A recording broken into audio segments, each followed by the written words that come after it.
Ukrainian President Volodymyr Zelenskyy slamming President Trump for claiming Ukraine started the war with Russia. Zelenskyy says Trump's living in a Russian-made disinformation space after the president said Ukraine, quote, should never have started it and could have made a deal.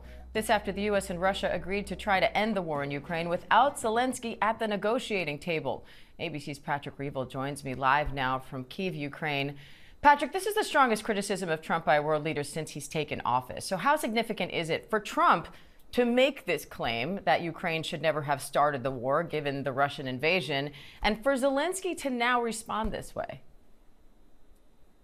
Hi, Dan. Yeah, I mean, the comments from President Trump last night have really sparked outrage and fury here in Ukraine. This claim that it was Ukraine and not Russia that began this war and that Ukraine was to blame for this unprovoked invasion that has caused so much enormous destruction and suffering here has caused a great deal of distress and pain, frankly, that we're hearing from many people on the ground. We also heard, though, from President Trump seeming to attack the legitimacy of Ukrainian President Volodymyr Zelenskyy, saying that he only has 4% approval rating. Now, in reality, most polls, most respected polls in this country show that he has more like 50% approval. The most recent poll showed that he had 57% approval. And so this morning, we've heard from President Zelenskyy pushing back very firmly against President Trump. And as you said, saying that he is living in a disinformation space and saying that they know where this number of 4% came from, saying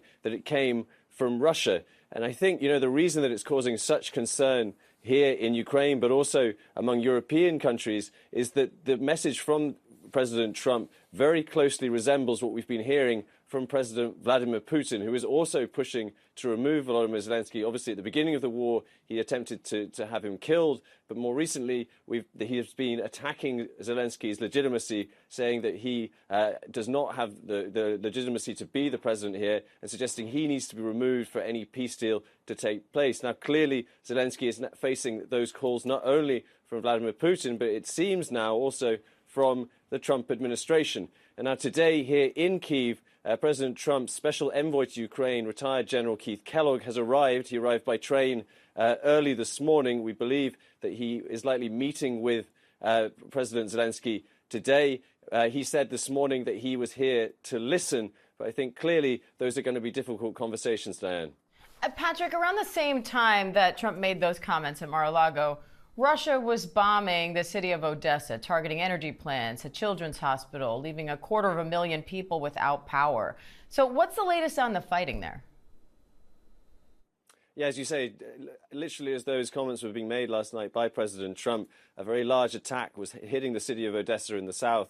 Ballistic missiles targeting energy infrastructure, also hitting a children's hospital. And again, as you say, leaving 250,000 people without power when temperatures here in Ukraine are well below freezing. I think, again, that was seen by many people just as yet another example of how Ukraine here, not Russia, is the victim. They are an independent sovereign country that has come under massive attack from an imperialist neighbor.